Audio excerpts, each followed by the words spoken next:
நான் 2011ஆம் ஆண்டு ஆப்கானிஸ்தான் சென்றேன்.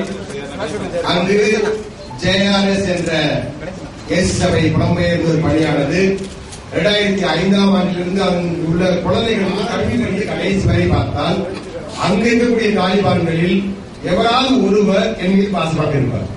ஆரம்பத்திலிருந்து கடைசி வரை எனக்கு அதுதான் ஆச்சரியமாக இருக்கு. முதல்ல கடத்துல அந்த மறு நிமிடமே நீங்க ஒண்ணு கவலைப்படாதீங்க, ஒண்ணு நடக்காது அப்படின்னு சொன்னாங்க. அப்புறம் அங்க தங்கியிருந்த காலங்கள் எல்லாம் சில சமயங்களுக்கு சின்ன சின்ன வியாதிகள் வரும். அவருக்கு மிகுந்த அக்கறையாக கவனிப்பார்கள்.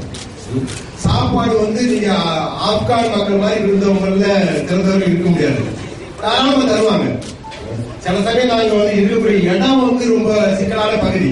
சாப்பாடு சில சமயம் சமைக்கிறது கஷ்டமா இருக்கும்.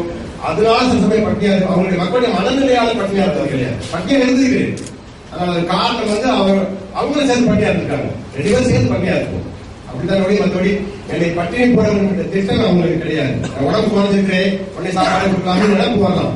உடம்பு குறைஞ்சதுக்கு காரணம் அது கிடையாது. என்ன செய்வாங்கன்னா கை 2 கட்டியிருப்பாங்க, இன்னொரு கூட்டு இருக்கும், இங்க ஒரு கூட்டு இருக்கும். கால் 2 கட்டியிருப்பாங்க, இங்க ஒரு வலதான ஒரு கூட்டு, இடதுகால ஒரு கூட்டு. அங்கே ஒரு சங்கிலியை இணைச்சு அந்த தங்கியிருந்த அந்த கட்டில இணைச்சிருப்பாங்க.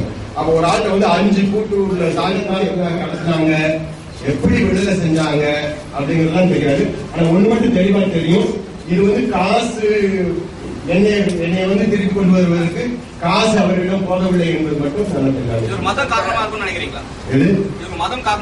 கண்டிப்பாக என்னை காப்பாற்றியிருக்கிறார். 1. 2வது, இந்திய பிரதமர் தனிப்பட்ட விதத்திலே திரு நரேந்திர மோடி அவர்கள் மிகுந்த முயற்சி எடுத்திருக்கிறார்கள். எதற்காக நமது பிரதமர் அவர்கள் முயற்சி எடுத்தால் உதவி மகத்தானது மகத்தானது மகத்தானது. எங்களுக்கு அதை நான் சொல்லியே ஆகணும். நீங்க அந்த தூதரகத்தினுடைய அதிகாரிகள் தான் மீட்டுக் கொண்டு வருகிறார்கள். அந்த இந்த கந்தகாரனுடைய தூதரக அதிகாரி எனது நண்பரை போல, நான் அவருடைய உடையில் தான் வந்தேன். அன்னைக்கு வெள்ளிக்கிழமை, அதனால அந்த உடையை நான் போட முடியாது. அதனால அவருடைய உடை, எனக்கு அந்த வெள்ளிக்கிழமை தான் உங்களுக்கு கடைகள்லாம் மூடி இருக்கும், அப்ப கடையும் கிடையாது.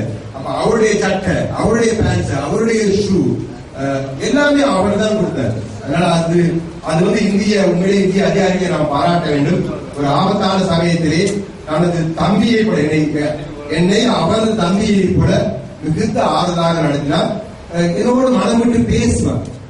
அதனால ரொம்ப மகிழ்ச்சியாக இருந்தது. இந்த இந்திய தூதரகம் ஆப்கானிஸ்தானில் மிகுந்த அன்போடு அரவணைப்போடு நடத்தி